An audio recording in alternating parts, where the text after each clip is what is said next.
You are listening to The Downtowner, the official podcast of the Downtown Association of Fairbanks. I am your host, Jeremiah Schrock.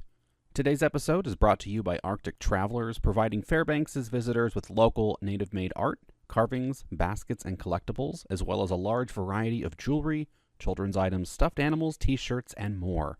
On today's podcast, we've got the Skinny on the Cushman Street Bridge. We introduce you to two new businesses. We share our First Friday laundry list. And we've got the latest on everyone's favorite tall and derelict building, the Polaris.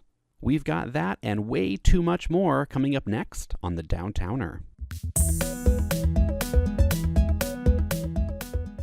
Fairbanks bids a fond farewell to Fairbanks Counseling and Adoption.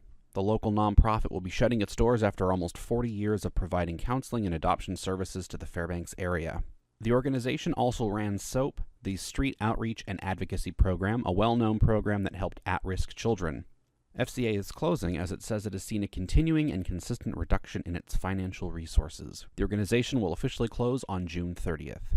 Downtown has also welcomed several new businesses in 2017, a new realtor and a new beauty salon. Summit Realty, which includes local realtors Joe Head and Zeb Maybe, has moved into a building on 4th Avenue and Noble. Farther down Noble Street, Vivid Beauty has moved into the former Sunshine Travel Building at 1200 Noble Street.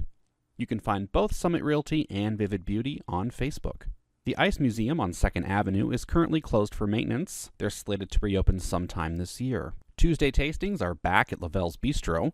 This past Tuesday, the restaurant featured wines from Hahn Family Wines, and thirsty patrons can look forward to sampling Italian reds this coming Tuesday, February 7th. Tuesday tastings will be held almost every Tuesday until April 25th.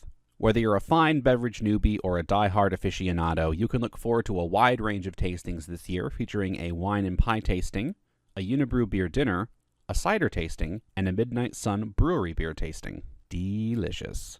You can find out more about this spring's tastings on the Lavelle's Bistro Facebook page.